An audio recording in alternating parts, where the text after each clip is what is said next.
Hello and welcome to Metal Vice, a podcast where we talk about all things music. Well, the things we care about. That's right, which is mainly metal music and live music. I'm your host, Brian, joining the other host, Karen. And for this episode, our main topic is going to be Nothing More on their Carnal Nature World Tour that we saw here in Chicago last night, actually, as of this recording. Yes, yeah. So it was like February 28th? Yep, February 28th at the Riviera Theater. But before we dive into that, let's jump into our headlines, how we're doing these new episodes where we have segments. And our first segment we always start with is sort of the newsroom or headlines. I go back and forth on what I call it. I like headlines. Headlines is Yeah. okay? Okay. Yeah. We'll stick with headlines then. The first one we have for this particular episode is the Rock and Roll Hall of Fame has announced their nominees for this year. Let's hear them. These are the nominees who are up for voting. They're not in. They're going to be voted on by the committee. And so we have the Black Crowes, Jeff Buckley, Phil Collins, Joy Division, New Order, Iron Maiden is up for election this year. Billy Idol, not election, but nomination. NXS. Iron Maiden for president. Yeah. Then we have stuff like the Wu-Tang Clan. Interesting. Yep. I would argue not rock, but whatever. There's other rap in there as well. Taylor Swift's in there, isn't she? I don't think she is. Is she? I don't think. No, you have to be 25 years after your first album. Okay. But up for nomination this year, we have Mariah Carey. Okay. We have Pink. Okay. And we have Shakira. Okay. Now, there's a lot more other ones. I'm just throwing out a handful. The big one for me, Iron Maiden, but also Mariah Carey, Pink, and Shakira are not fucking rock to me. But are there a lot of people in the Rock Hall of Fame that aren't rock? There are a lot of people who are. And there's been people saying, like, just change it to the Music Hall of Fame. And we did a whole episode on who's in, who's not, like a 666 some time ago. Oh, yeah, I remember doing that now. Yeah, are they in, are they not in? And I think Iron Maiden was one of them. Yeah, because wasn't it like Black Sabbath just got in or something when we did that episode? Ozzy just got in. Ozzy did. Okay. Ozzy was in for Black Sabbath, but yeah. Black Sabbath was in, but Ozzy was not for his his solo stuff, yeah. Which is Phil Collins, I believe. Phil Collins is in for, I don't honestly know what fucking band he was in. I don't know if it was the Police or somebody. I can't remember where he was before, but now he's going in as solo or nominated for his solo stuff. And on Reddit, when this was announced, somebody posted a article, I think from Billboard a couple years ago or something, with like one of the main people of the Rock and Roll Hall of Fame, who basically, his argument for not changing the name was, yes, they're pop, yes, it's rap, but the core of those are where their biggest influence of those genres came from was rock and roll. They're sort of like subgenres, or they've been divergent from rock and roll. So I somewhat sort of agree with that, but also like rock and roll is a divergent from like blues, right? Yeah. So then call it the Blues Hall of Fame. But you won't, because it's not blues, right? Like rock and roll, the name has a tendency or a connotation to it. Pop music, sure, might be influenced by it. Hip hop might be influenced by it. Yeah. But to me, no, they're two different separate things. And so like a lot of people, I disagree with that sort of stance. It is more of a music Hall of Fame at this point. Yeah, it is. Yeah. From the Hall of Fame standpoint, it is.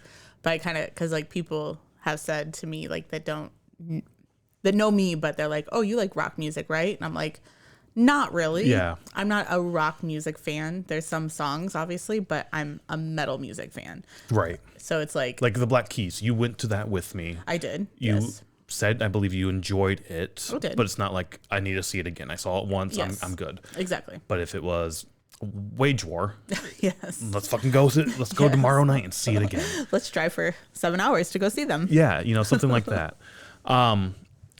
Another thing I saw a couple months ago or whatnot, they were talking about the possible nominees this year. Okay. And they talked to two people who vote, and they were saying who they expected to see on the list. And one of them was definitely Iron Maiden.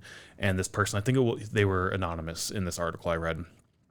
They basically said, like, I think Iron Maiden's great. I think they should be in there. I don't think they're getting in because the majority of people who are voting members, that's just not their cup of tea. They don't listen to that. They listen like to the other Grammys things. And like all that shit. Like, right. I mean, nobody cares about it. They did expect Shakira to be on the list and to get nominated. What's Shakira saying besides Shakira? Like her main songs? Well, their point... Is that even her song? I don't know. The Shakira song? I don't even know what you're talking about. Oh.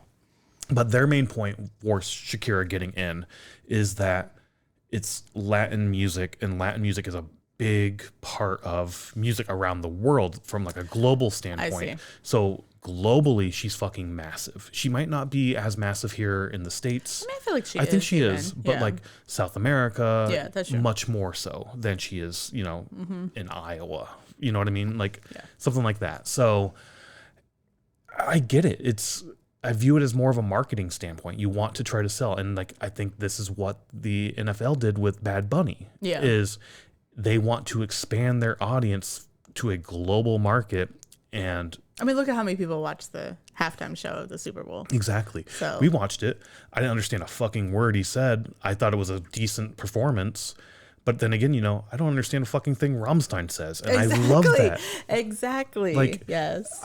Metal. I don't know. Half the time I don't know what the fuck they're saying in metal music. It's the composition of the songs right, and stuff. It's not necessarily like a lyrical thing. So I get including these artists in these sort of endeavors because it is you're trying to make a global audience for your brand. And the Rock and Roll Hall of Fame is a brand that they're trying to have a global audience for. So, and that's what this person was arguing. Is like Shakira fits that mold perfectly from that standpoint. Like she's huge around the world, and it'd be good for us as like an organization. Is sort of the vibe I got from that article. But in any case, I don't give a fuck about the Rock and Roll Hall of Fame. No. I just want to throw it in here because Iron Maiden's listed. Do they get it? I don't give a fuck. Honestly, if we ever go and check out, I would go and check out this museum. I think it'd be fun. Yeah.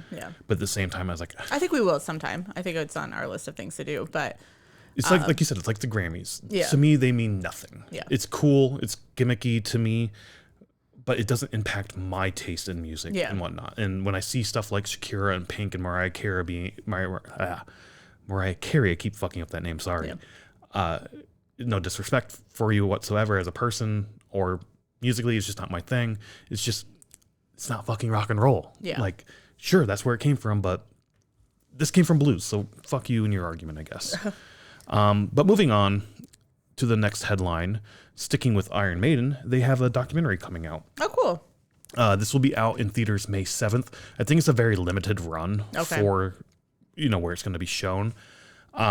And tickets for this go on sale March 18th. I would like to check this out if we can, and if we can make it to the movie theater and whatnot. I did send a message on Instagram to Metal Movie Nights to ask them if they were going to do any kind of screening. Did you get a response? I have not yet, no. But this would be, I think, a great movie for them. Yeah, that'd be a good mix of movies, Yeah, so hopefully... I would assume it's going to be here in Chicago somewhere. I hope so. Yeah. I would definitely go check this out. May 7th, you said? May 7th, yeah. Okay. The next one I had, I think last week we talked about a member of CKY, the band, leaving due to claiming toxic environments and whatnot in the band. Well, right after we recorded that and whatnot, Chad Ginsberg made another statement about no, he didn't leave the band because of toxic environment. One, he got fired because he hates dogs. Oh my God. So is this true? Is this like a true thing, or is this just like bullshit? So I was really hesitant to include that article last week, or that headline last week, which there were a bunch of them, of like people leaving bands for various reasons. Yeah, we did have like 4 or 5, yeah. And part of the reason why I wanted to include it was more of, I don't know very many band members, and I want to get better at that. And I figured this would be a way to force me to get better, is like learning their names, learning what bands they're in. And also, people change bands all the time, and like it's a very small knit community. And you see this even like in Iowa with our buddy Jerry and Thresh the Titans. Like they're in multiple bands, they know other band members, they're bouncing around between different bands. But we heard that on in Mark Morton's book. Right. We're listening to. I read it already, but we're listening to it for a future book club episode. Yes, for a future book club episode. And there was a whole part of the chapter where it's like the underground music is supported by other underground artists.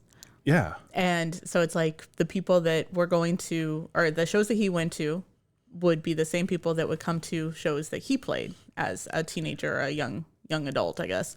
So it's almost the same thing. It's like, it's just very tight knit. The further up you go, it's the same thing. People bouncing between other bands. Like Rob played for Ozzy. And then when Jason left Metallica, he played for Ozzy for a little bit. Like they bounce around all over the place sometimes. There's sometimes where a group stays pretty close-knit and together, but... U2? Is that the only band that stayed, or the longest running I band? think it's the longest running rock band, yeah. That stayed together? Yeah. Yeah. We learned that by going to the Irish Rock Museum. Yes, it's a venue and a recording studio and a bar. It's a really cool fucking spot. And they have Michael Jackson's pajamas. Pajamas, yes. I forgot about that. We did a 666 that was a on really that. cool place, yeah. It's really fucking awesome.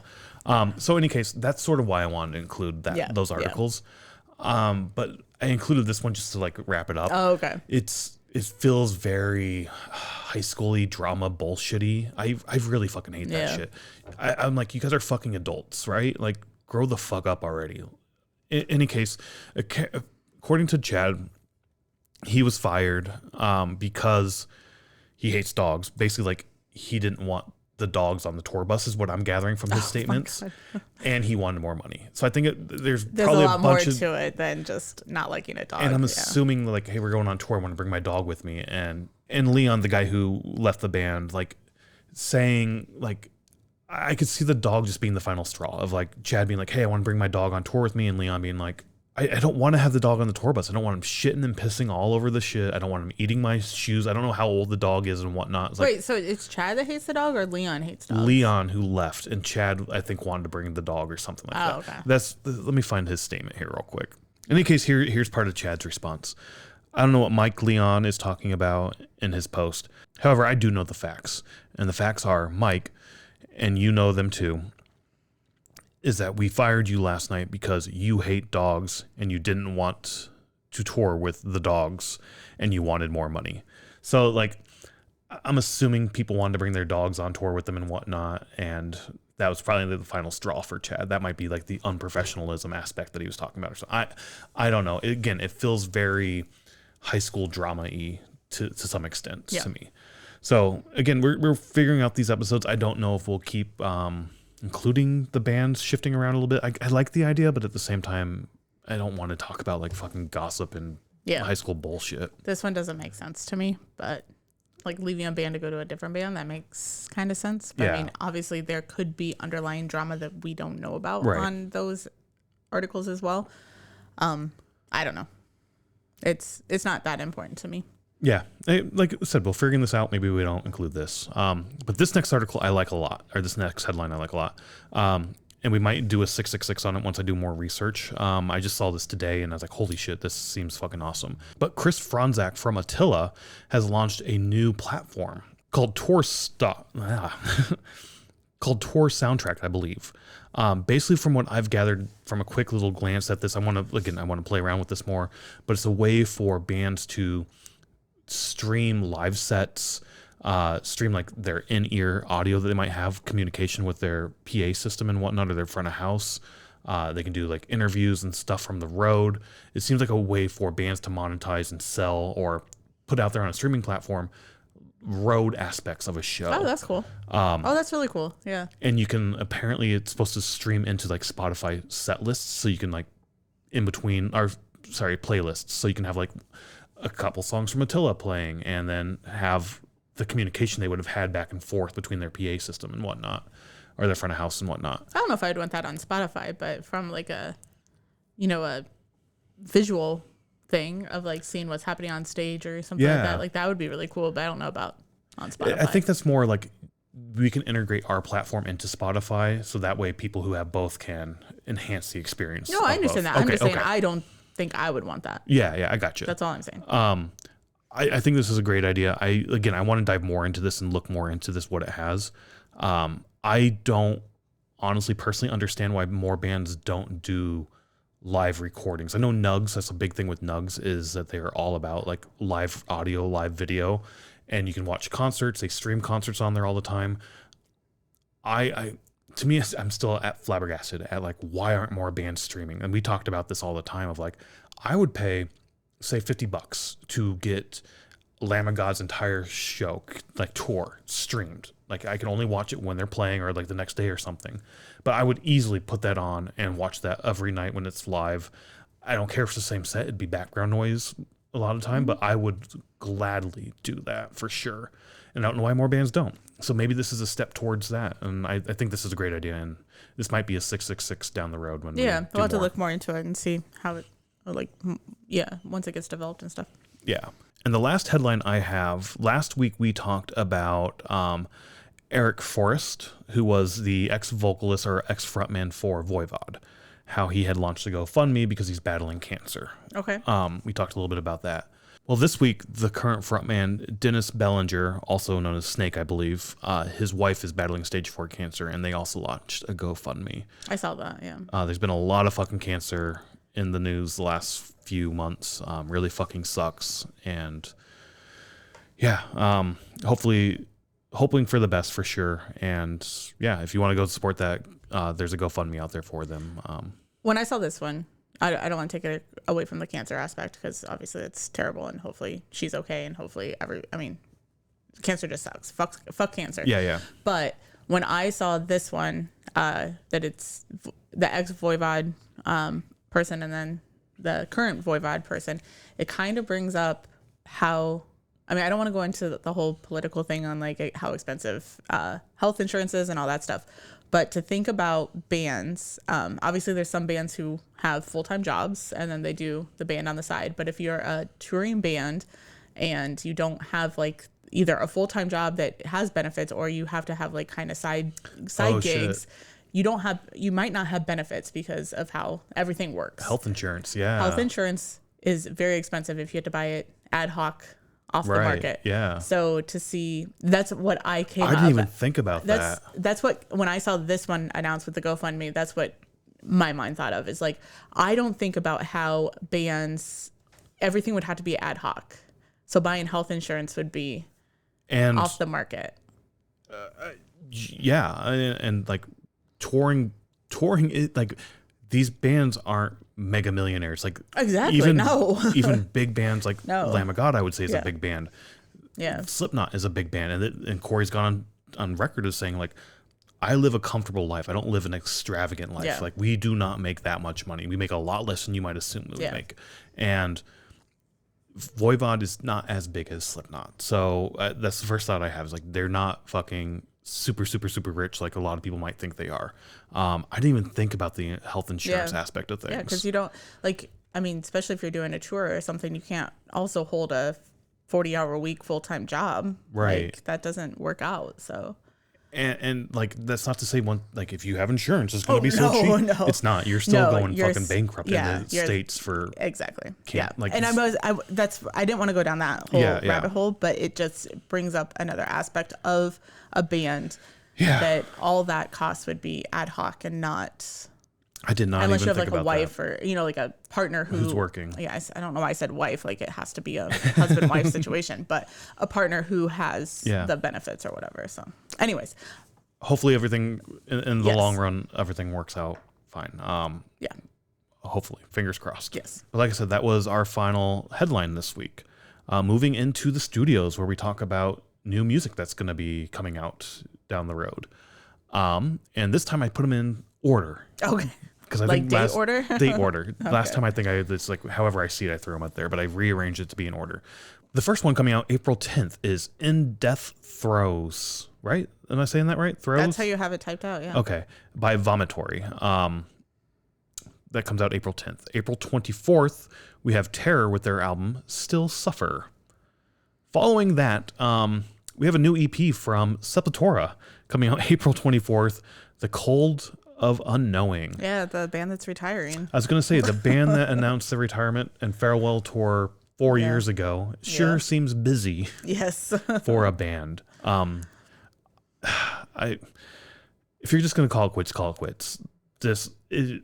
At this point, this farewell tour, farewell album just seems very marketing more than anything. Yeah, I think so. I like Sepultura. They put on a good show. I will see them again. I would see them again. I don't know if we're going to.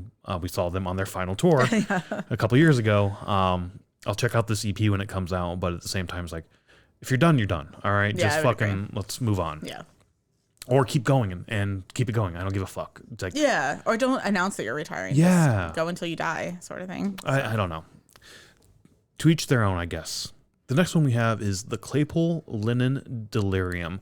I've been struggling to read that name. I'm going to maybe struggle with this title as well, but it is The Great Parrot Ox and the Golden Egg of Empathy. Comes out May 1st. That's a fucking awesome title. I love that title. I don't know much about Les Claypool or this particular project. I've not really listened to a whole lot of Primus. I've always been meaning to listen to Primus and Les Claypool stuff. But this one I might actually check out just because that name is fucking awesome. Yeah, just the name of the album, yeah. I don't know if I said this, but that comes out May 1st. A few weeks ago, we had a new song from Frozen Soul. Yes. Well, now we have a new album coming out. No Place of Warmth comes out May 8th. Their new album or EP, I can't remember what one it is, but I think it's an album. Yeah, I think it's a full album. I'm excited for that. I don't know the difference, so I don't really care. It's the length more than anything. Oh, okay. I mean, it's new music. It's fine. Yeah, new music. Exactly. So new music, new album, new EP, whatever it is, May 8th for Frozen Soul. I'm excited for that. Following that, on May 29th, we have Elder with their song, or their album, Through Zero. I don't know Elder. I don't know that name either. They're on tour as well. They'll come back up later in the episode. So, yeah. Okay. Then we have Nunslaughter with Satanic Chaos Legions coming out June 26th Oh, that's cool. on Blickety Blick. Or Black to Black. However you want to say that. It's their debut album on that new label that was announced earlier this year, the very beginning of this year.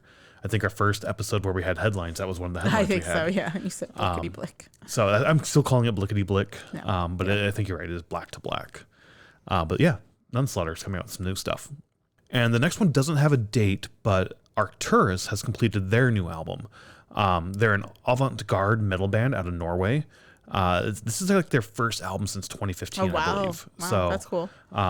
They've got the master tapes done. They've sent them off to the label, and yeah, so should see some new stuff from them in the soon, hopefully. Yeah, that's cool. Other new music that's been announced, we have Wage War with a new EP. Yes. But I'm moving that on to our next section, which is new music, which is basically just new music we've listened to. And of course, you've listened to Wage War, their new song. Yes, of course I have. So their EP is called It Calls Me By Name. That comes out April 17th. Yes. And their new song is Songs of the Swamp. Yes. It is so good. It's so heavy. It's no more of that stupid pop bullshit that radio shit that was on the last one. The last album, I don't like it. I mean, I listen to it and I sing it, or you if it comes enjoy on, it, but it's I like their other stuff. But it's not what brought me to Wage War. Yes. If that's what I heard first with Wage War, I would have been like, nope, I don't want to listen to this. But Wage War, the older stuff of Wage War is what brought me to them. So hearing Songs of the Swamp, I hope that the whole EP is heavy like that and not. I understand why they did Magnetic and that sort of thing.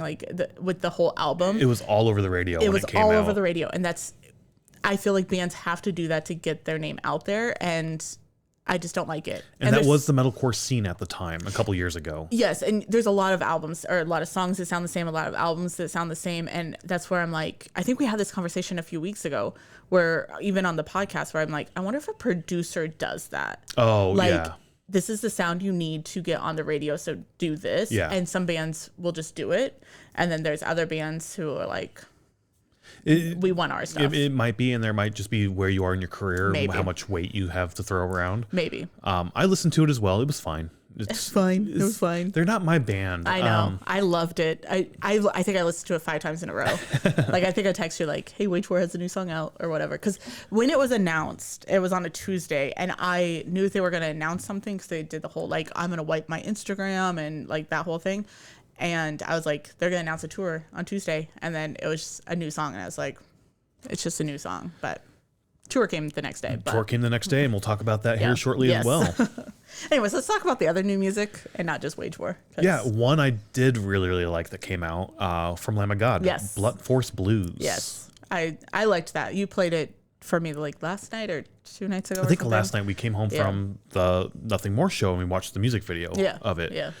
The music video has elements of sort of AI to me. I don't know if it's AI or just CGI or what. I think it's just editing. To me, it's not AI.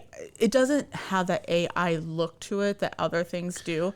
I think it's just the editing. But the way how we are right now in the world, especially with AI, as soon as anything has a hint of AI for me, I'm sort of already off put a little bit. Yeah. So I I did watch the music video first, and then I listened to the music the next day as well.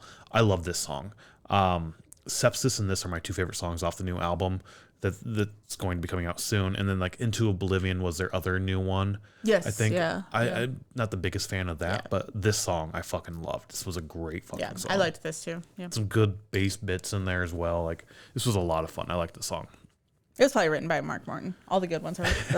No, Randy said that himself on the boat, that all the good songs are written by With Mark like Morton. lyrics. I think he said like Yes. the ones that have good hooks. Yes. I think that's just a joke, but I think so, yeah.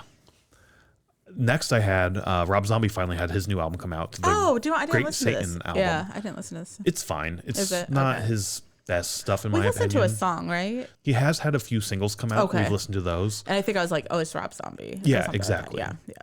I listened to the whole album. It was fine. Nothing jumped out at me like, holy shit, that's fucking awesome. But it was fine for sure. Definitely, I need to check it out again. I love the album art. Okay. With like just the black and white. So I think it's great album art. The album itself is just sort of meh to me. And the final one I listened to is Tron Ares' Divergence from Nine Inch Nails. This was like just a secret release, or nobody knew anything about this. This was released Friday as well of last week. Was it on the movie? No, so I have issues with this. Okay, let's listen. It seems like it's a double album where the second disc, or the second, like if you get it on vinyl, the second, or what, how they have it on Spotify, they have disc 1, disc 2. Okay. Disc 2 is, I think, the album I already have, which is just the soundtrack. Disc 1 is remixes and other music that wasn't in the movie, but have the similar vibe and tone. I don't know if they worked on it possibly for the movie or what. A lot of the remixes are Boys Noise, who they're currently on tour with. Yeah. Oh, are they still on tour with them? They're doing another leg of the tour, and they're with Well, I them knew again. there was another leg. I didn't know who was with them, Yeah. so. I'm pretty sure he is anyway. In any case, I loved that first track, that first disc. It was so good. The album, the original soundtrack as a whole, it's fine. I don't think it's that great. People online on like the subreddits and whatnot are like, holy shit, this album's great. They're fucking back. This is awesome. I listen to it, I'm like, it's fine. It's the hype it's getting, like the excitement people have around it. I don't have it. Yeah, I agree there. And they could just be like mega fans of Nine Inch Nails and they're just super happy for any music. Yeah. Because I mean, I was that way with Saint Anger when it came out. Yeah. I was like, holy shit, this is fucking awesome. Fuck you for not agreeing.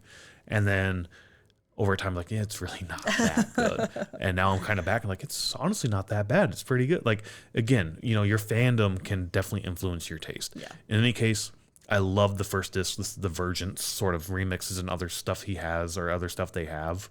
I'm just upset that they weren't included originally with it. So now if I want to buy it on vinyl, I buy it with the album I already have. And it's like, what the fuck am I doing here? Like, Yeah. I really hate when it's sort of something like that happens, where it's, Well, here's it's the a way bonus to- tracks of those albums you Yeah. missed. It's a way to get more albums sold. The deluxe edition of whatever album comes Yeah. with 4 other tracks that weren't released beforehand. Like, Yeah. I fucking hate that. It is. It's all to Yeah. sell more shit. Wasn't there a thing like with Taylor Swift that she had like Oh, right. 25 of the same album pressed in different ways or something? I can't remember how it was, but there was 4 or 5 different variants, and each variant had 1 track, and the other variants so you didn't had have to buy that. all of them. If you Okay. wanted to get all the extra 5 tracks, you had to buy 5 different copies. Okay.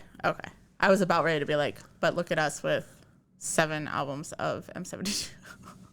Yeah, Or 72 seasons, not M72. and that's for every time we saw them, and it's only 4. Yeah. And that's 2 of them we saw. 2 of them was like one that's like the midnight edition, and one was like the 5th member edition or some shit But like whatever. We still have to get Detroit though. that. Yeah, we do.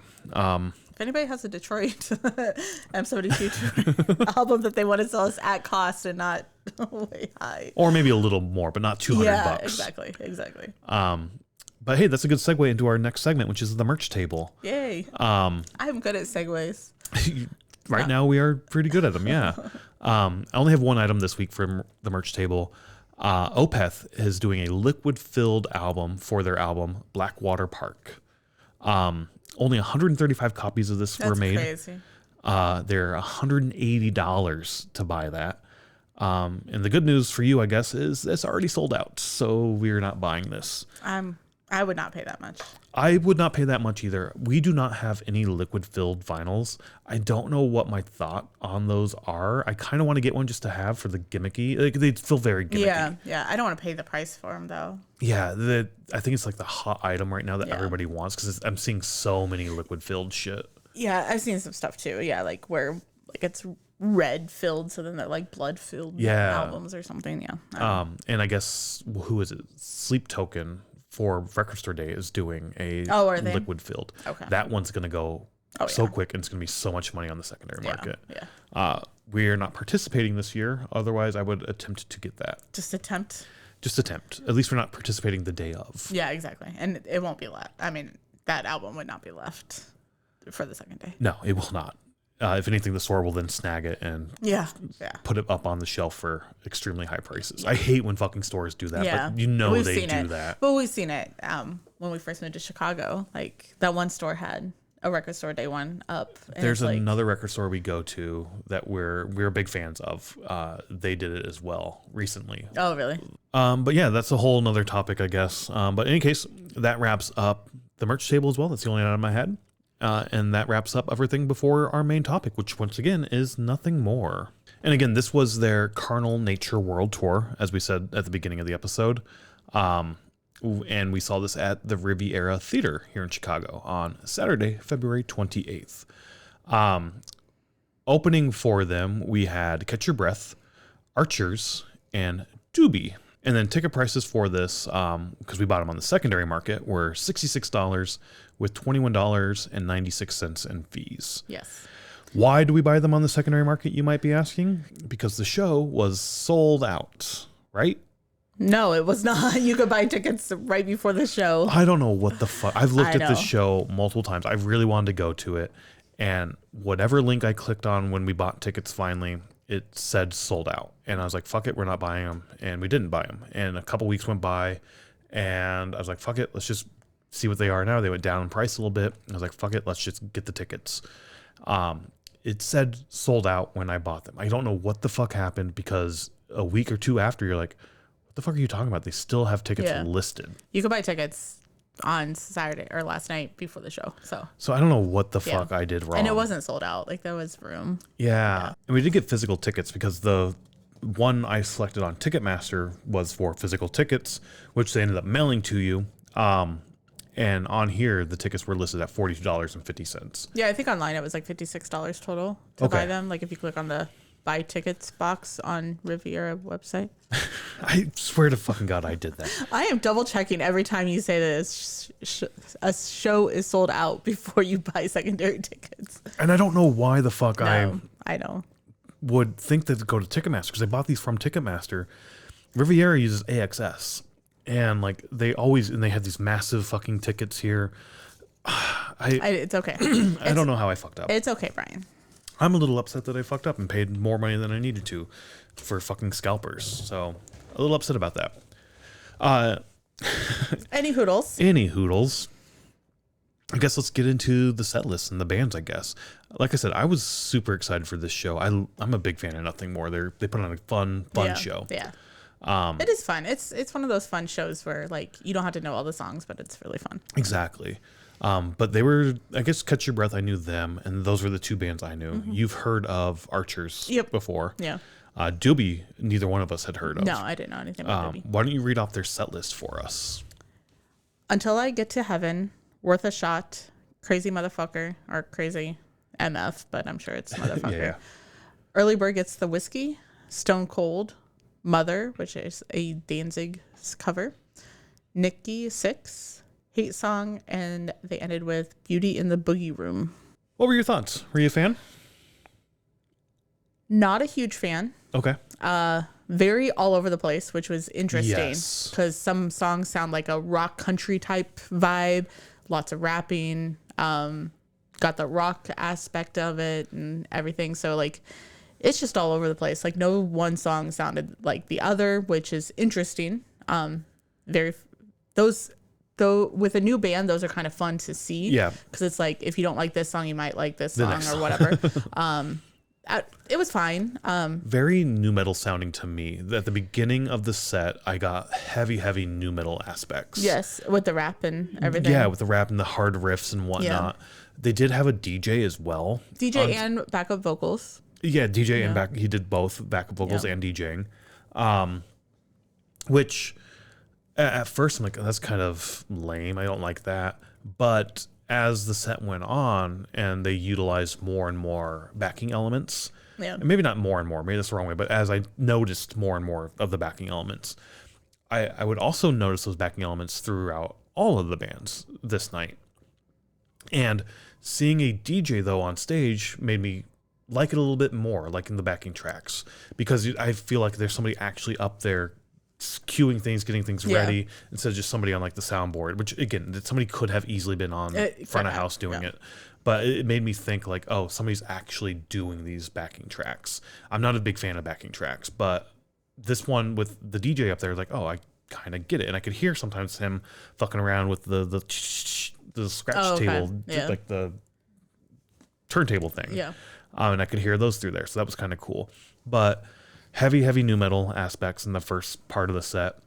There was like that rocky, bluesy sort of whiskey song. And I can't remember if that's Worth the Shot or Early Bird Gets the Whiskey. Probably Early Bird Gets the Whiskey. Yeah, I can't remember exactly what one. I'd have to listen to these again. But I really liked that song. Liked it a lot. It had, like I said, those bluesy sort of country elements to it. I guess when you're saying bluesy, that's probably where I'm like thinking the country rock. Because it's not like a country song, but it's like that country rock. So I guess blues, Yeah, old school rock, a little bit of blues in there. And some country elements for sure. I get that too. But then after that, we get into more of the rap heavy focused part of the set. I do feel like maybe that's where because he does pause and he says like, I used to listen to rock music and I would rap to the lyrics or rap the lyrics.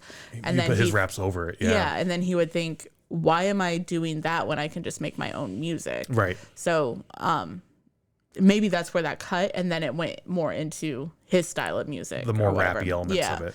Yeah. Go ahead. No, I was gonna say, which is a cool concept. Oh yeah, I like it. Yeah. I like the concept. I didn't like the execution. Okay. I did not like his rapping. I did not like his lyrics. I think it may have been like a hate song or something, but it's like bitch, face, bitch, fuck, fist, bitch. Like every other word was bitch.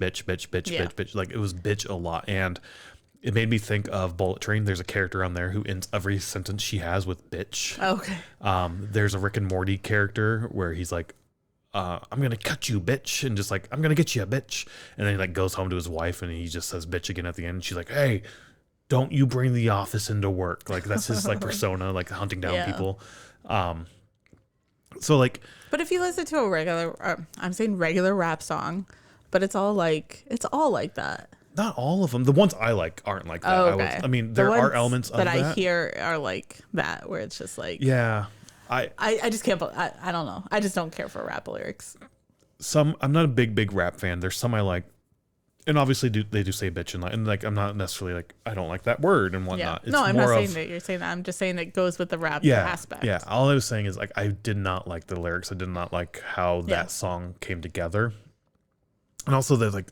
if you hate your boyfriend or if you hate your girlfriend, put your middle finger in the air. Yeah. And like 20 people in the crowd, everybody else like, oh, I'm kind of happy in my relationship. I don't need to say fuck you. Which was... What if I would have done that? See, that's the other thing. Maybe there were more people and they're like, I'm not going to... Like, if you hate your boss, if you hate your work, like do something like that. Yeah, not like, your boyfriend or girlfriend that you're the person here with. Do you fucking hate them? Yeah. Fucking finger them in the face. Like... Do you know what part of the whole set that I absolutely could not stand? What was the... Oh, no. I didn't know if there was any of that. I can't remember. You hate... I know, I do hate that. Put your hand up and bounce it. Like Nothing More did? Yeah. Oh, did they do that? Yeah, I didn't notice that. But there's part of the backing tracks, and I can't tell what it says, if it's give it to me, Doobie, or if it's go get it, Doobie, or something like that. But it's like, go get it to me, Doobie. Like, I could not stand it. Oh, I remember that now. The girl voice. Yeah. Oh my gosh, it's like a porn star girl voice, and I could not stand it. Well, there's also the Offspring have a song like that. Give It To Me Baby, I think is how like, Okay. I know I'll have to play it for you, but I wonder if they were sampling that and maybe like altering it a little bit. Maybe. I could not stand it. By the end of the set, I was getting done with the rap elements. Like I did not think the rap was that great. Yeah. But early in the set, the new metal where there was rap, I did enjoy that a lot. Like I enjoyed that more than as the set progressed. I did not enjoy it toward the end. But he did say, hey, we're an independent band, or I'm an independent artist. We do everything ourselves. Go support live music. I can't remember if he said that, but he's like basically go support music and whatnot. Yeah. So I mean, props to him. Kudos for him to getting out there and doing that. The set wasn't completely our cup of tea, but there were definitely elements there that I really, really liked. Yeah, I would enjoy there. Or I would agree there that I enjoyed it enough, but not something I'm going to seek out probably. Right. Yeah. At a festival, sure, I'll go check out a couple songs. Yeah. Early in the set, because I know the rap parts are going to come in and I'm going to bounce to go something else. And then you're like, I'm going to go to the other stage now. Yeah. Moving along then, we get to Archers, a band you were vaguely familiar with, at least. Yeah, I mean, on playlists and stuff, like they've come up, and I know the names, and I know the face of the vocalist. I don't even know his name, but like, I think it's David. Is his name David? Know. Pause. No, I was wrong. His name is Nathaniel.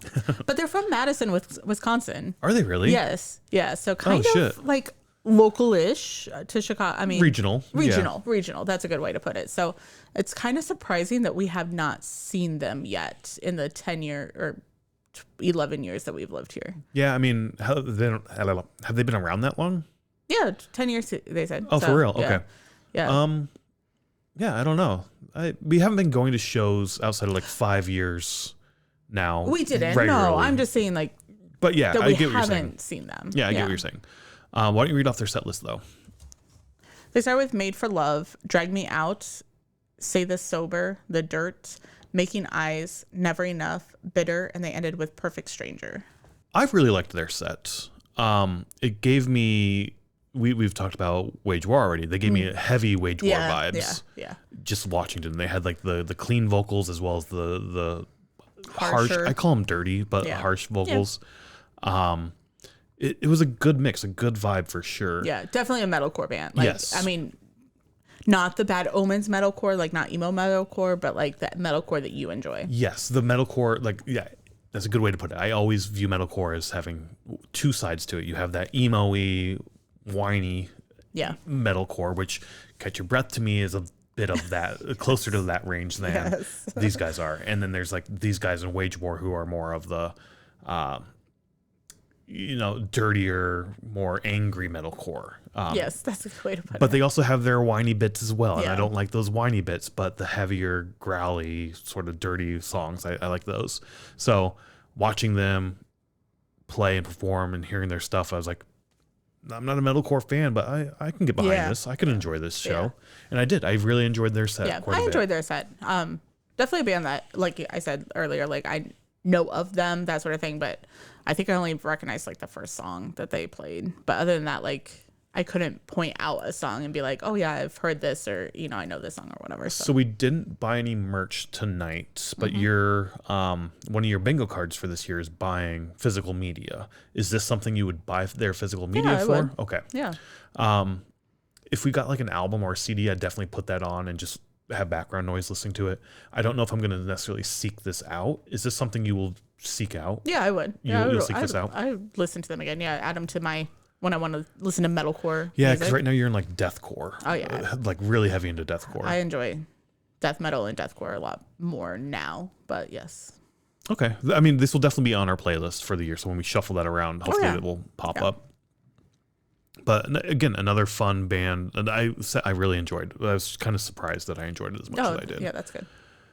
No, I think between having Dobbie, Archers, Catch Your Breath, and then Nothing More, I think the lineup would have been not saying Dobbie didn't belong and shouldn't have been there, because it's great that he was added to the bill, but I think it would have been perfect with just Archers, Catch Your Breath, and Nothing More.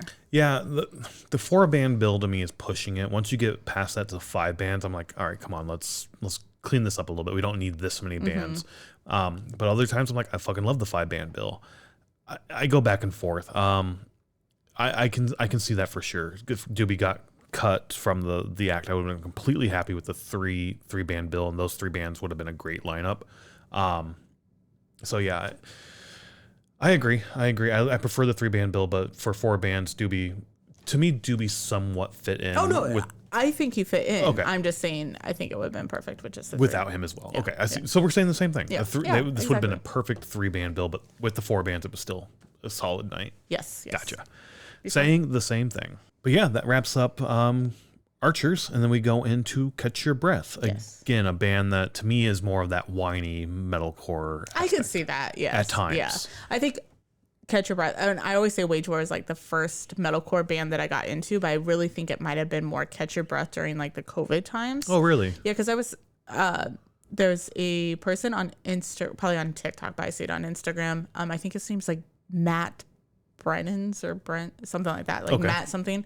And he played a clip of Dial Tone from Catch Your Breath, and I was like, I absolutely love this. Oh, interesting. And then it went down that rabbit hole, if that makes sense. So Yeah, no, that makes sense. Yeah. Why don't you read off their set list, though? Because Dial Tones is on there. they started with Savages, Deadly, Dark, Ghost Inside the Shell, Lost, Good and Goodbye, YSNW, 21 Gun Salute, Dial Tone, and they ended with Shame on Me. I was not a fan of this set. There's elements I did not like also. What were the elements you didn't like? It's probably the same ones that really turned me off. Backing track Yes. before every single song. Yes. It was like an intro track into the song where they would like Yeah. tee it up and then go into the song. I fucking hated Yeah. that. Do it once or twice. Like Metallica does that. Like Yeah. other bands, Slipknot does that. Lamb of God does that. And I enjoy it every now and then, but every fucking song. Yeah. I think by like the 4th one, I was like, seriously, you're going to do this every single time? Like, and I don't remember. So we've seen them twice before. We saw them with Memphis Mayfire in the basement of the rave. Yes. And then we saw them at Incarceration. I do not remember these. Oh, you are wearing your Incarceration shirt. Which we also saw Nothing More there. We did, yes. Well, you did. I did not. Yes. I do not remember the backing tracks in those 2 sets. So I don't know if it's something with this tour, with the new album. I mean, I'm not sure. Ink, you might not have the time. You're just trying to burn through your set. Yep. And that first show in the basement of the rave, They were the second opener. you're like at the bottom of the bill. Yeah. You don't have time. You're young. You're maybe not that young anymore. No, but you only had like the 30 minutes. You're working your way up the Yeah. set. Here they have a little bit longer, and Yeah. you can fuck around with that Yeah, some. maybe. I would take out the backing track and add another song Yes. and not have the backing tracks, but And and there would always be a little talking bit as well between every song. And a lot of bands did that tonight, and I was a little frustrated with that. Mostly because when the backing tracks came on, or when they came on and like interacted with the crowd, there was that hum of murmur in the crowd all night long. Even with Catch Your Breath, every single backing track was people talking. Yes, just the murmur. Yes. The like constant chatter. Yeah. I fucking hated that. It got better for Nothing More, I felt like. I didn't hear it as much. Oh, I did. The crowd was fucking garbage this night. Like there was so much chatter. I went in knowing that it was going to be that way. I just was like, the music's softer. There's not going to be the energy in the crowd as much. I had hoped I don't know. this wouldn't be that type of crowd, but it was a very, very chatty crowd. Yeah. As the night went on, I would get more and more and more frustrated with that. And I think it finally was a tipping point for me for Catch Your Breath because of The backing tracks? The backing tracks. Because once those came on, the backing track was low enough where the murmur overpowered the backing track. Yeah. Where when they're playing, sure, there's some murmur, which is a little frustrating, but it's not as bad. Yeah. I think with the backing track between every single song took out of the energy from the last song, which is probably used. The backing track's probably used for like tuning your instrument or getting your next instrument, getting water, blah, blah, blah, all that stuff. But it just took the energy away because you're like, you have the song. I mean, their songs aren't like super, super high energy, but they're very melodic sing-along songs. And you have the song happening, and then you have the backing track, and it's like you're just standing there like, okay, next song. And then you go into the next song. And I don't care for that. Yeah. I maybe that's a 666 topic as well, of talking about the dead moments in a set and why those are there. Because I see it all the time. And when they work well and when they don't work well. Yeah, that could be a 666 topic for sure. Yeah. Or when we need filler, that could be a filler topic as well. I'm sure we could talk a long time about that. Because like one of the main things for me is I don't know if tuning your guitar really matters that much in a live setting. Like it might not, but at the same time, if it matters that much to you, have a second guitar already tuned to that. Yeah, that's true. To that styling that you want. Because I was gonna say it might, because think of how many people when we go see like Metallica and they're like, "Oh, did you hear that little bit was off?" And it's like, "No, I did not hear that." And I agree, there are those fans out there, but I would say the majority of fans, that's not something they pick up on. Yeah. Again, this could be a longer form topic. Yeah, we could change that. Moving on. The murmur was the big thing for me. I'm not the biggest fan of Catch Your Breath's music. No, I know you're not. Yeah, I like their music a lot. Dial Tone and 21 Gun Salutes are the only two songs I know. Yeah. And they have grown on me over time. I'm not gonna lie. I do enjoy those songs when I hear them. But at the same time, I'm like, don't give two fucks, honestly. I could You're do not without gonna this. run off the bus when you hear it at incarceration so that you can go. Oh, you did do that, didn't you? You really wanted to hear that. Yeah, like I think we got off the bus and they were already on stage, and I knew that they were going to be there, but I wasn't looking at the times or whatever. So it was kind of one of those like, holy shit. So I like run through security. Well, not run through security. I do the whole security thing, and then you move quickly. I moved quickly, yes, to go listen to them. And that's fine. Like if this is your thing, you're into, and a lot of people were into this.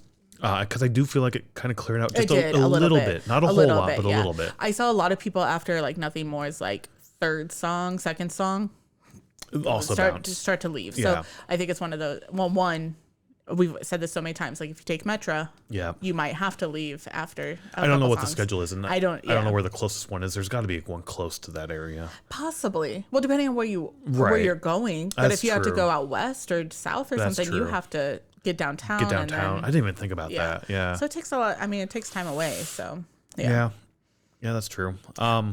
This is what made me excited for this show. I know you were excited for Nothing More. I was more excited to see Catch Your Breath. Yeah, I've listened to them a lot lately, just because I knew that the show was coming up. And and like I said, like it's not my cup of tea.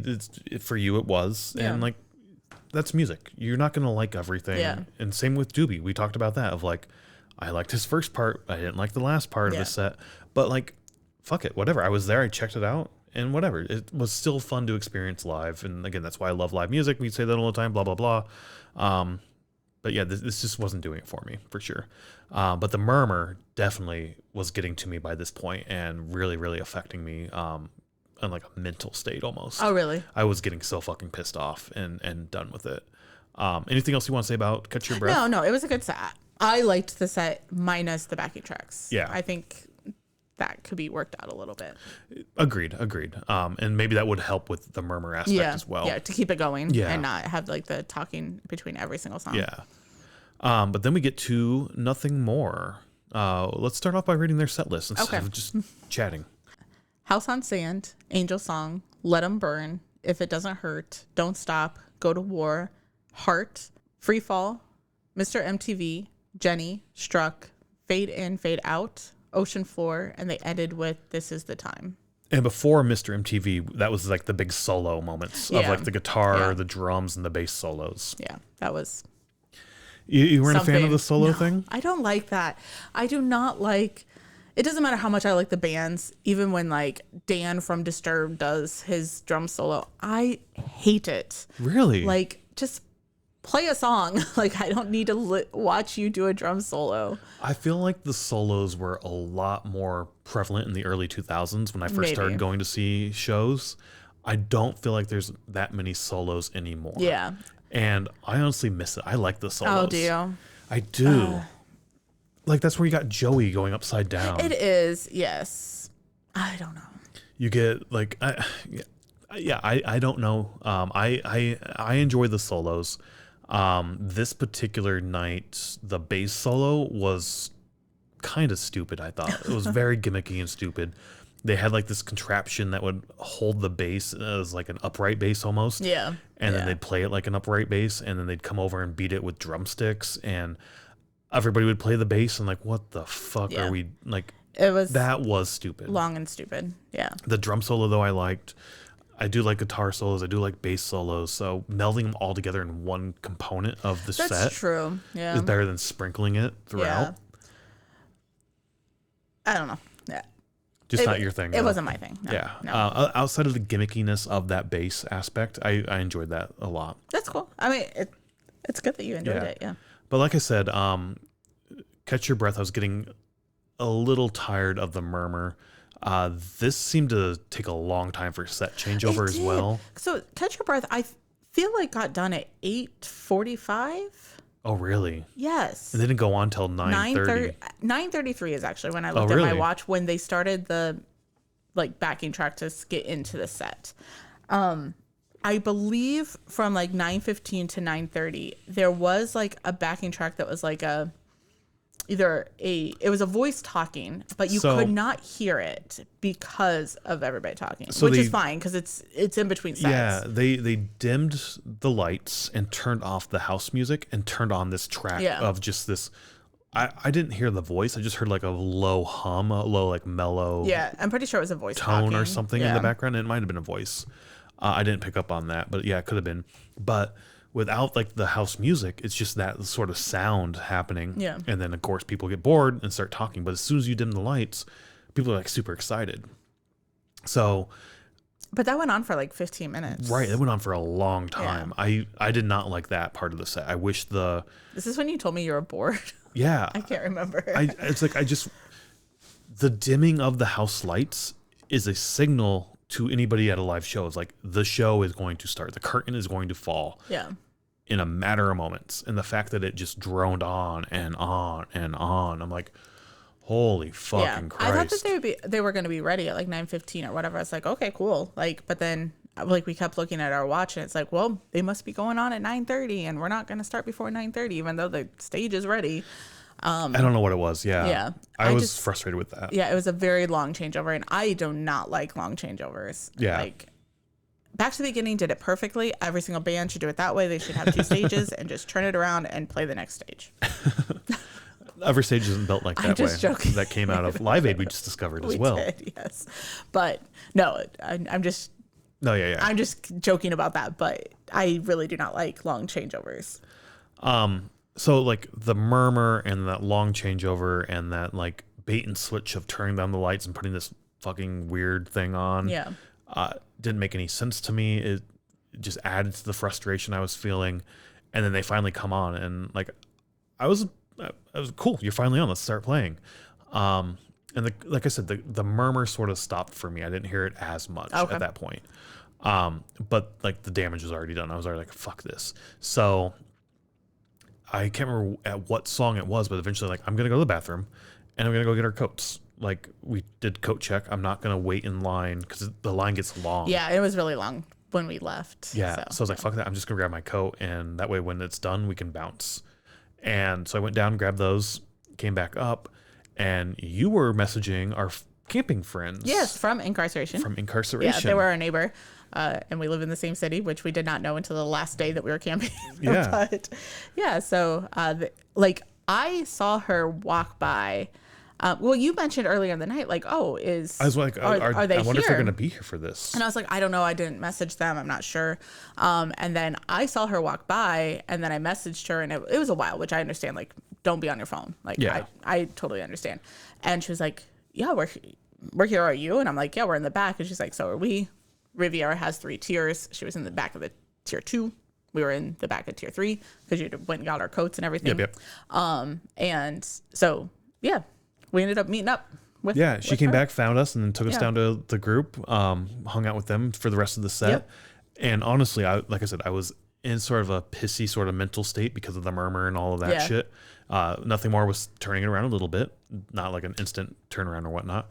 But seeing them and like meeting up with them again instantly made my night so much better. Yeah, it helped me as well because I was just kind of tired of being there. Like, not that there's some songs of Nothing More that I like, but it's not like a 3 Days Grace for me or like one of those types of bands. And I did say, like, I Nothing More as like a metalcore band, but listening to him this night, definitely a radio rock band. Yeah. We talked about that beforehand. You're like, it's a metalcore all night long. I was like, well, Nothing More to me is radio rock. And to me, they are radio rock, radio metal. They, to me, are in that same category, as you said, 3 Days Grace, Shinedown, Breaking Benjamin, Pop Evil. Who else? There's another one. Chevelle. Yeah, a little bit. Maybe Chevelle. Maybe. Any case, I was thinking about that too, of like, they're all in that same category. Again, this is another topic, but 10 Years. That was the one I was thinking of. Oh, yeah. Like, why are some of these bands, 3 Days Grace, Breaking Benjamin, Shinedown, up here, and like Nothing More is here, and then 10 Years is down here, and Pop Evil is like somewhere between those two in terms of size and popularity? I'm like, they all sound the same. Yeah. They're all good. They all put on a great, fun fucking show. How the fuck are they so different? Right. In terms of like crowd sizes and shows they can put on. I love Nothing More. Their shows are fucking awesome. And in like 2016, 2015 or so, that's where I wasn't really listening to much metal. This was like the stuff I would listen to at the time through Pandora. So I was super excited for the show. The Murmur really sucked, but meeting up with our friends instantly turned me around. And I was like, man, we should have messaged earlier or whatever. So I don't know. It's just how things go. But with the whole turning around thing, I agree there, because I was kind of getting done with it, because I don't know I know like 4 or 5 of the songs from Nothing More. That's where I was going with like the 3 Days Grace or whatever. Where like I know every single song, so it's cool. Like I'll stay and have fun the whole time. With this, it was more like, okay, like I want to hear this one song, but it's probably going to be like the last song they play, so we're going to stand here for an hour. That sort of thing. Yeah. So yeah. But yeah, it was awesome meeting the people we've met before, our friends that we've met before. So, again, live music is fucking awesome because of these random things. The community that we've built is just crazy. And it's partly, we could have had more people that we see at shows, but we just don't talk to that many people. We need to get better at that. Yeah. So the community is really the fun thing. The music and the community, for sure. Yeah. All in all, I would say this was a fun, enjoyable evening. It was a very enjoyable evening for $42. Sure, if you bought them at face value. Yes. We did not.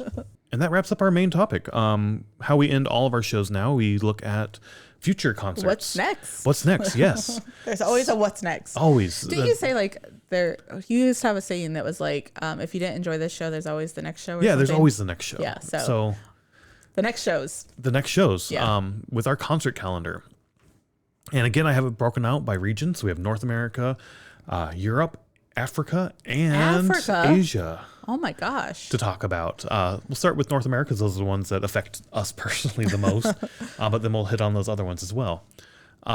Starting with finally announced, Metallica is playing Sphere. Probably the biggest topic of the entire weekend or week. Yeah, with their Life Burns Faster, not tour show. Residency, yeah. They're only there for 8 shows, 2 shows a weekend in the month of October, October 1st and 3rd, 15th and 17th, 22 and 24, and then October 29th and 31st. I would be shocked if they don't add more dates. I think they will too. I think these are just the first announcements. So. That's my hope for people who can't go. We did end up buying tickets to this, so we will be going, luckily. So if you were unable to get a ticket, hopefully they will announce again and you'll go back. I'd be shocked if they don't do this. Yeah, I think that, I don't know if it'll be this year that they'll announce more, but I bet there'll be more weekends announced. For sure. Because I did hear a rumor that there was like 18 shows or something, and this is only 8. Oh, really? Yeah. Even that seems low to me. Yeah, that would only be 5 other weekends? Yeah. Yeah. That seems low to me. Like, I think Dead played 48 shows, but they did 3 shows per week. Yeah. I think the Eagles have done like 40 something. Fish has done, I don't think Fish did that much. But I could see Metallica coming back and doing it. Yeah, me too. So hopefully, if you want to go, hopefully you can do that and whatnot. Next, though, we have Louder Than Life's lineup. We touched on this last week a little bit. It was just announced when we recorded. It was, yeah, and we hadn't really looked at it yet. And to be honest, I haven't looked at it that much. No? Not as much as like when, like Sonic Temple or Incarceration was announced and that sort of thing. So Louder Than Life is 4 days in the month of September. I can't remember when. September 17th, 18th, 19th, and 20th. Yeah, it's either always that weekend or the last weekend, like depending on how the calendar falls, I think. So starting at the top of the bill, we have stuff like My Chemical Romance, Iron Maiden, Tool, and Limp Bizkit. Those are like the headliners for the days, right? Yeah. And then you have other stuff like Pantera, Gojira is going to be there. I did see Gojira, yeah. Pop Evil, Baby Metal, Megadeth will be there. Hellstorm, Danzig. Ooh, Mastodon. Jimmy Eat World. Don't give a fuck about that. I hate Jimmy Eat World. This like Louder Than Life is always a weird like mix between rock and metal for me. There's sometimes they like even My Chemical is I'm not a big fan, but whatever. Sabaton is supposed to be there. Hot Mulligan, that's weird to me. In This Moment, Anthrax, Death Clock, Machine Head, so many other fucking bands are going to be there this year. This is one that we haven't been to, but I would definitely love to go to this sometime. Yeah, this was going to be this was going to be our summer festival that we were going to do this year, and then you found out about Fire in the Mountains or whatever, so we did that instead. Switch that. So. This is one where they do like you can do like a cleanup program and get like free tickets. So we were going to try that. Yeah, we were going to try to do that. Yeah. So this is a pretty decent lineup. There's so many fucking bands. So this is a really good. It's a long festival, and they have a lot of stages. Yeah. I don't remember how many stages, but I think when it's listed out like 7, maybe. Yeah, there's a fuck ton of stages. Yeah, it's huge. Or not stage, but fuck ton of bands playing. But I think it's one of those festivals that like Riot Fest always does this, where it's like we only put your favorite bands at the same time, but we hate you. It is like that, or like it'll be like, oh, one band's on this stage and then one band's over here on this stage, and it's like you can't get between them. So another festival is Rocklahoma. Yes. I don't know if we wanted to put these in like its own festival section or not. Like, well, there's not always gonna be a festival. No, but like just in general, like if it's a festival, whatever. Because I was doing this by region, but whatever. We'll do this here right now. But this is September 4th through the 6th, obviously in Oklahoma. Maybe not obviously. Rocklahoma makes sense to me. Yeah.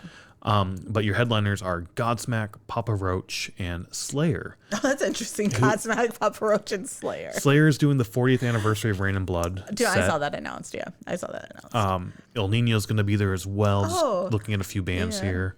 Who else? Black Veil Brides, Dropkick Murphys, Jet, Hollywood Undead, Stone Temple Pilots. There's Buck Cherry again. We just talked about a tour that had Buck Cherry, and I'm like, I kind of forgot that they were like a thing. I think they have some like new music out recently. Oh, do they? As well. Last year maybe? I don't know. Okay. But this, much smaller than Louder Than Life. Yes, oh yeah. But this would be another, I think, fun festival to go to someday. Yeah. Definitely should throw this on our list. Then we have Tomahawk. I'm not really familiar with this band, but their tour name is fucking awesome. A Huge Waste of Your Time and Money 2026 tour with the Melvins. I like that. That's a fun name. I like that. Yeah. This will kick off July 18th in Nashville, and it will end August 15th in Los Angeles.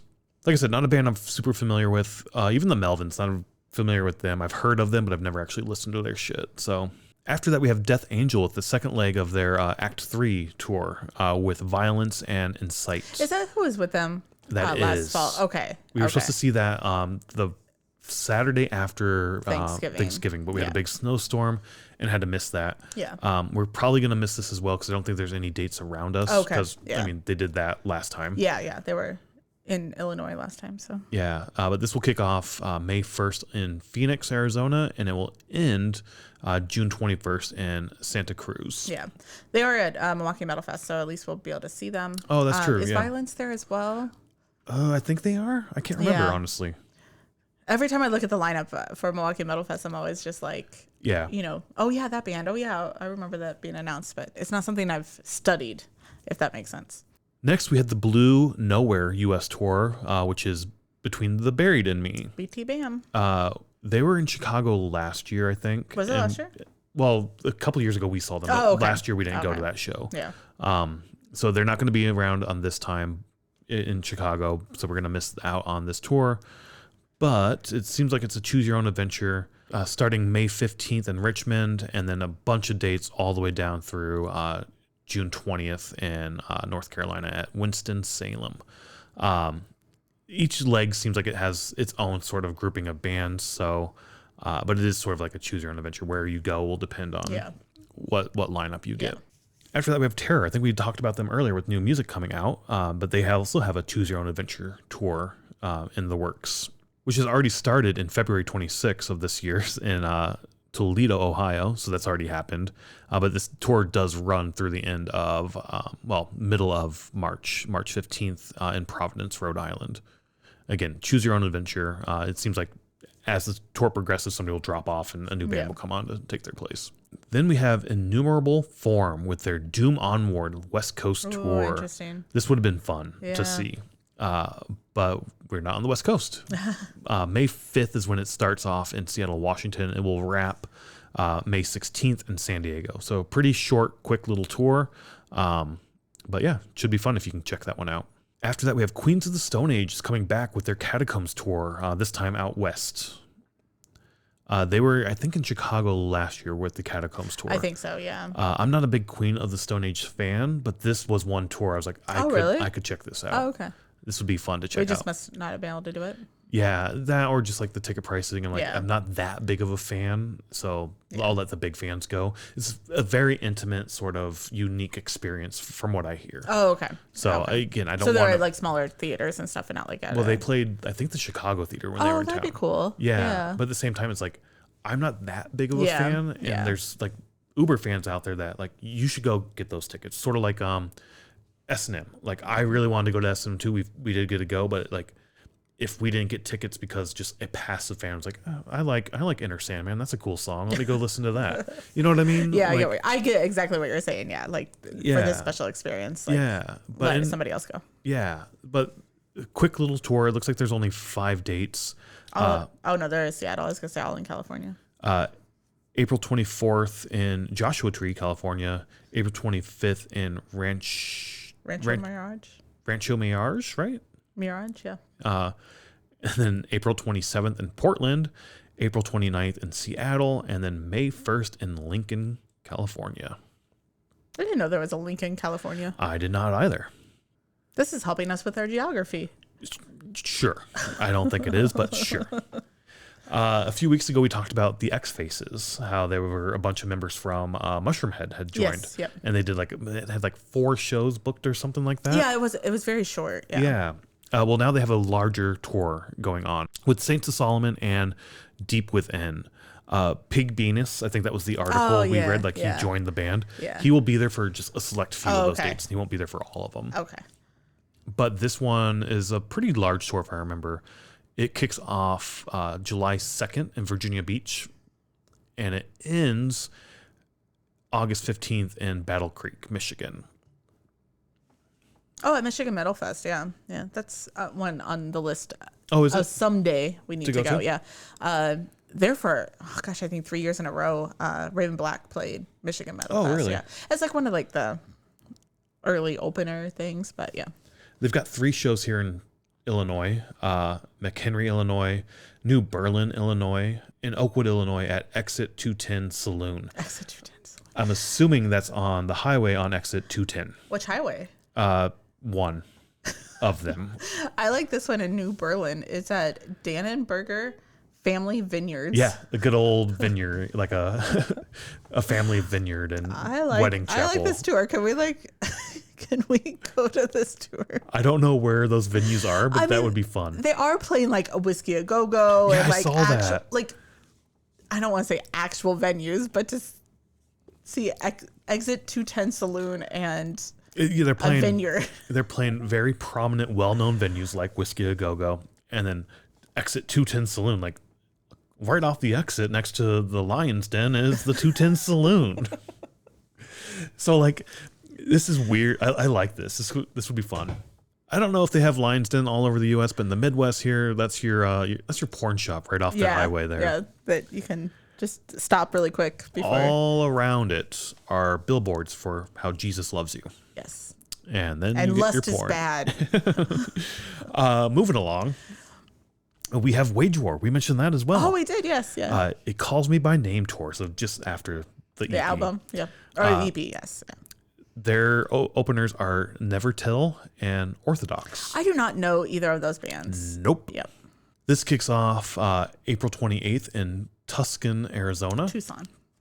Tucson is how you say that. And it ends May 31st in St. Petersburg, Florida. Their home, not their hometown, is it? They're from Florida. They're from Orlando? Ocala. Ocala? Okay. But yeah, fun little tour. One of your favorite bands. We might have to check this out. We will be checking this out. We will not be checking it out here in Chicago. Because one of our bingo cards this year was not to see a show at the House of Blues, and that's where they're playing. Fuck House of Blues. So now we need to find somewhere to drive. Yes. Or fly. Probably drive. But I have not seen Wage War for 18 months. Okay. So it's been a bit for sure. And you just saw Metallica last summer, so I did get to do that. Moving along, our last one here in the US as well as I think in Europe, we have Camelot with Dark Asylum World Tour. In North America, you have Visions of Atlantis and Frozen Crown as the support. And then in Europe, you have Exit Eden and Temperance for support.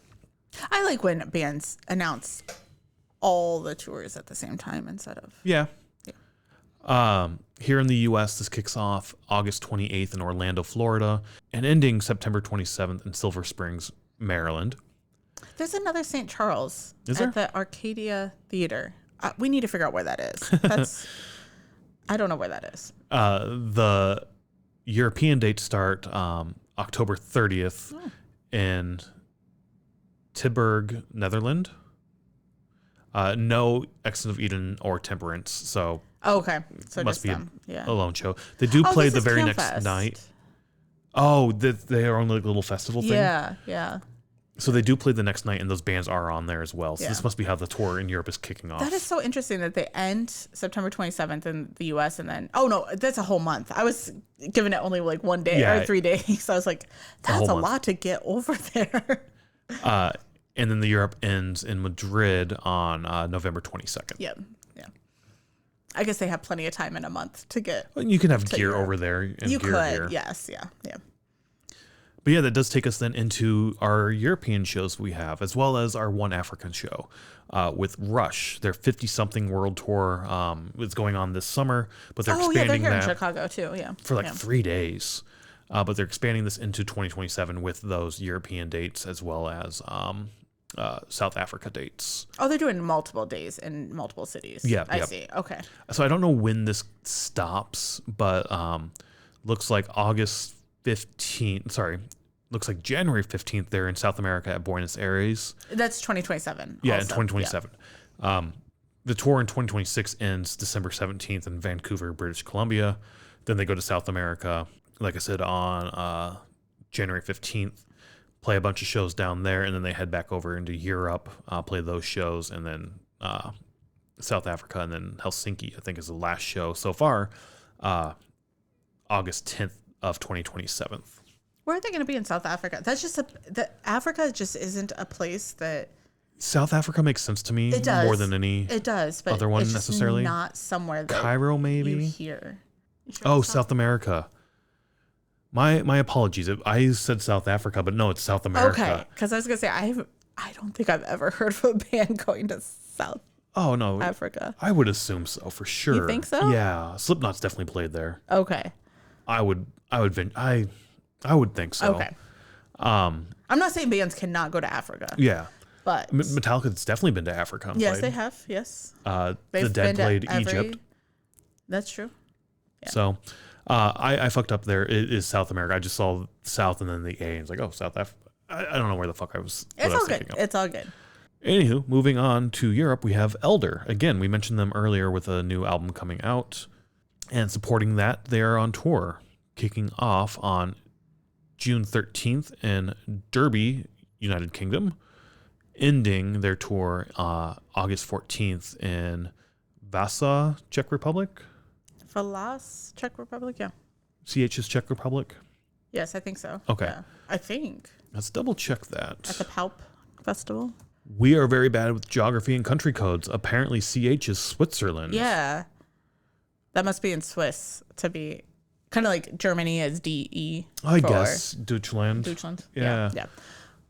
I did not know that. We need to get much better at My geography. apologies. Really, really. I mean, yeah. Not trying to be an ignorant American here, but also being an ignorant American here.